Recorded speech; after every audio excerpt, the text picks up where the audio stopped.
qui a même créé carrément une utopie, quoi. Il y en a un qui traîne les ténèbres et l'autre qui traîne la lumière, quoi.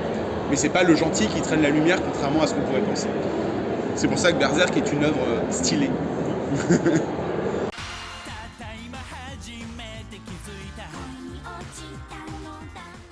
Salut, c'est Philong, youtubeur spécialisé dans Pokémon, et on va faire une interview portrait otaku pour GAK.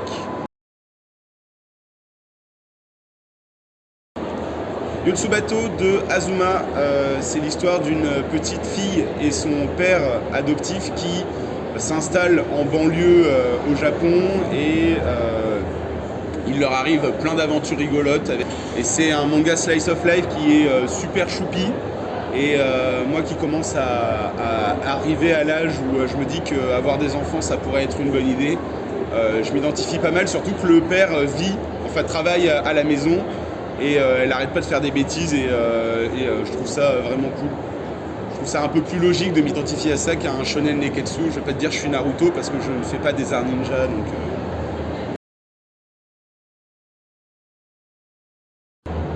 Si j'étais un animé, je vais dire Joker, étant donné que je regarde pas d'animé, je suis vraiment quelqu'un qui consomme pratiquement que du manga papier. Je suis vraiment de la culture des bibliothèques notamment, c'est-à-dire que j'allais emprunter quand j'étais petit, c'est là que j'ai découvert tous les mangas, donc les mangas dits de bibliothèque, vraiment les vieux mangas genre Ranma 1/2, les Dragon Ball, où t'empruntais un tome à la fois, t'empruntais le tome 25, puis la semaine suivante, il n'y avait que le tome 32.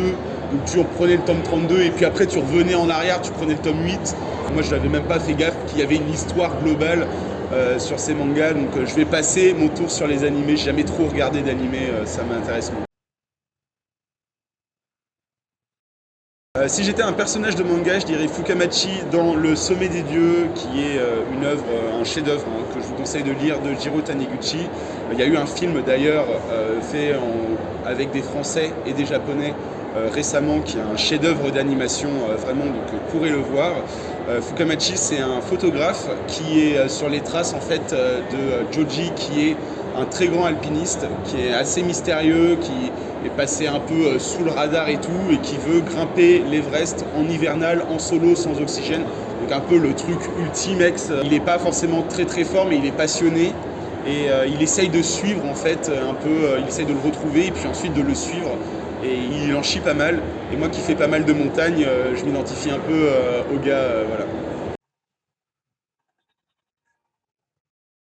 Je dirais que si je devais avoir une technique, ce serait la limace de Tsunade dans Naruto. Parce que Limace déteste le sel.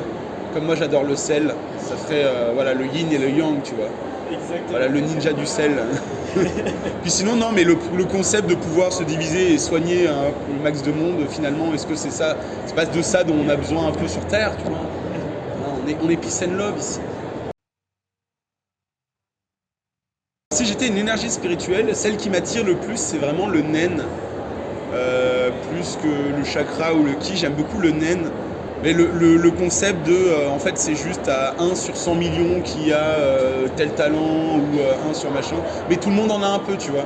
Genre, quand il y a l'explication du nen dans Hunter x Hunter, il y a un truc que j'adore, c'est que il dit, par exemple, je sais pas, les grands artistes, les grands musiciens et tout, ils développent sans faire gaffe un peu de nen.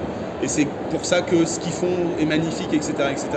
Et du coup, je sais pas, j'aime bien je trouve le concept un peu plus terre à terre, un peu plus finalement logique quelque part. Et du coup, je trouve ça assez cool. Ou même que les athlètes olympiens, par exemple, les meilleurs coureurs et tout, ils arrivent à mettre un peu de naine dans leurs jambes, tu vois, mais ils savent pas comment ils le font, mais ils le font, tu vois. Ça, j'aime bien. Voilà, j'aime bien. J'aime bien.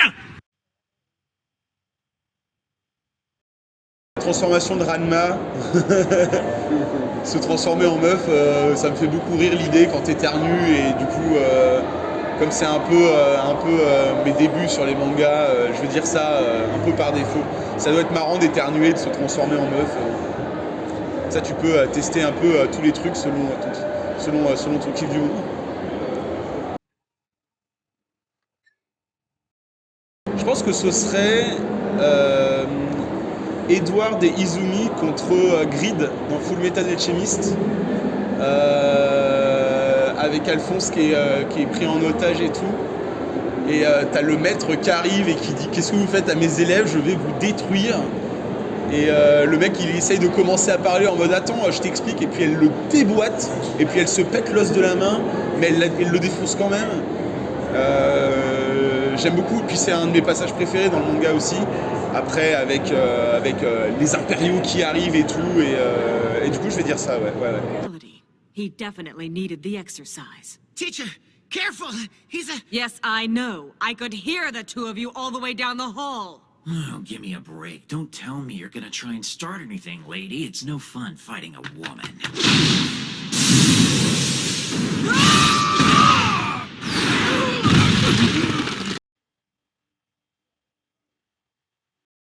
Mon méchant préféré, c'est Griffiths dans Berserk. C'est classique parce que c'est un personnage qui est ultra ambivalent et en fait ça montre que tu peux faire exactement la même chose dans une histoire et tu passes de gentil à méchant juste parce qu'à un moment, au lieu de t'attaquer à des personnages qui n'ont aucune valeur, parce que c'est juste des personnages qui sont là pour mourir, des méchants, comme on dit, des ennemis des héros des mangas, et ben tu te retournes contre tes potes pour le même objectif, mais du coup tu passes pour un grand méchant. Et c'est toujours intéressant parce qu'en fait dans Berserk finalement le mec qui est le vrai méchant ça a toujours été plus Guts que Griffiths. Mon film d'animation préféré plutôt c'est Le Voyage de Chihiro qui est également mon film préféré. Un film que il est sorti j'avais 11 ans, un truc comme ça, 11 ans ou je crois qu'il est sorti en 2000 ou en 2001 donc j'avais 11-12 ans. Et c'est un film qui m'a marqué, j'avais rêvé du sans-visage pendant plusieurs semaines après. Et c'est dans ce film qu'il y a ma scène préférée de tout le cinéma, qui est la scène où elle prend le train, qui est une scène qui est incroyablement chargée en émotions, pour moi en tout cas. Et la musique est incroyable et tout. World of Warcraft, je pense. J'ai trop joué à ce jeu, donc c'est littéralement, techniquement, je fais un peu partie, enfin ce jeu vidéo fait un peu partie de moi parce que j'ai construit une partie de ma vie dessus. Donc par définition, je suis une partie de World of Warcraft. J'ai pratiquement 1 an de jeu dessus, donc techniquement il fait littéralement partie de ma vie, quoi. Pour le meilleur et pour le pire beaucoup aussi d'ailleurs. Winry et Edward dans Fullmetal Alchemist. Parce que c'est pas le couple gnangnan, c'est un couple qui allait assez loin dans la logique et puis c'est un des rares shonen aussi où ils ont fini vraiment, où les deux protagonistes finissent vraiment ensemble. Donc du coup ouais, Winry et Edward. Et puis Winry, la fameuse scène dans la chambre, quand j'étais ado c'était beaucoup de fantasmes autour de ça. Donc ouais, c'est ma waifu donc.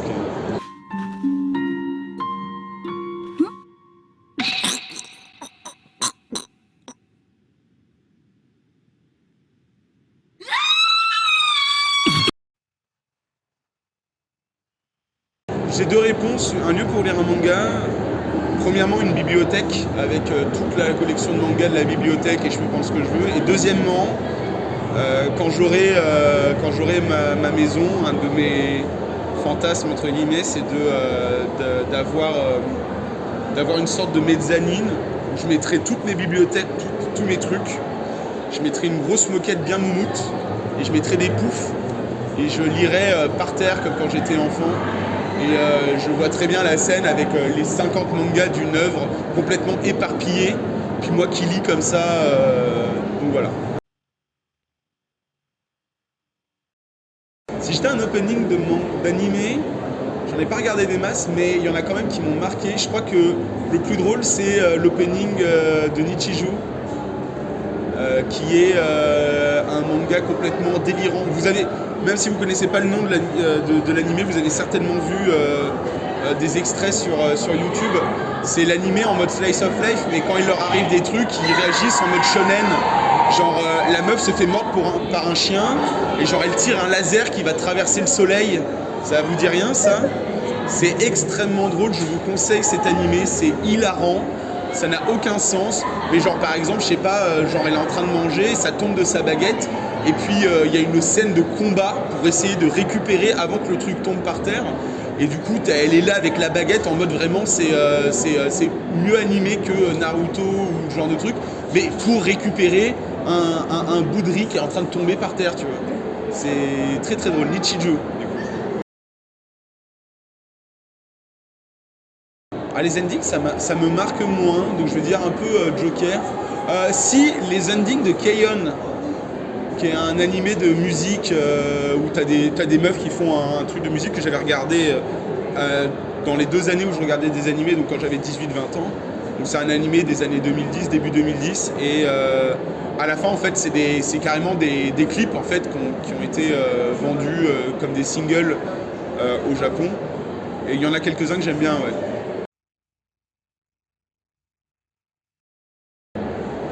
Ah, les repas pour un animé, bah, celui qui m'a toujours fait le plus saliver, c'est le repas dans Le Voyage de Chihiro avec les parents hein, qui se goinfrent avant d'être transformés en cochon, et ça donne super faim, surtout le méga beignet là, qui mange comme ça là. Ça donne envie de ouf. Allez, bonjour à tous. Ça va mon doudou? Ah pardon, excuse-moi, attends. Ça va chez Julie? Ouais, tranquille. J'arrive. Je crois que celle que j'ai le plus kiffé, c'était une mini convention à Pontivy, en Bretagne, une toute petite ville, qui était genre dans la salle des fêtes. Et elle était trop cool. L'hôtel était trop cool. À midi, on avait eu des galettes. Et c'était trop bien. On s'était baladé dans la ville. C'était vraiment ultra chill. Et j'avais passé un excellent moment. J'aime pas trop je suis un peu un anxieux social, donc j'aime pas trop quand il y a trop de monde. Et j'aime bien les petites conventions. Et sinon les conventions de Tours aussi, que j'aime beaucoup. Le manga que j'ai moins aimé, c'est Fairy Tail, je pense. J'avais lu les 30 premiers tomes, vraiment en mode hardcore. Et en fait, d'un coup, j'ai eu un énorme rejet pour ce manga, comme ça m'est arrivé assez rarement. Et j'ai vraiment pas du tout aimé. Pourtant, j'ai lu les 30 premiers tomes, hein. J'ai pas lu 2 tomes, hein. J'ai lu 30 tomes en mode ta. J'avais tout lu à la FNAC, je me rappelle. Et d'un coup, je me suis dit, mais en fait, pourquoi je lis ça? Je me force à lire, alors que, en fait, j'aime pas, quoi. Trouvez votre style, sortez des sentiers battus. Vous n'êtes pas obligé de demander conseil, vous pouvez vous faire vous-même votre propre culture. Et puis surtout, je vous conseille d'aller dans la bibliothèque de votre quartier, parce qu'il y a plein de mangas que vous ne connaissez pas, que vous n'avez jamais lu. Souvent, il y a des séries complètes comme ça. Je vous conseille de prendre une série complète en mode... Vous aimez un peu le dessin, le quart de couverture vous plaît un peu, et vous découvrez comme ça. Moi, j'ai découvert énormément de séries comme ça qui sortent vraiment des 20 œuvres les plus connues. Et je pense que vous apprécierez beaucoup certaines œuvres comme ça à découvrir. Et ça vous fait une énorme culture et ça vous permet de savoir vraiment ce que vous aimez. Voilà.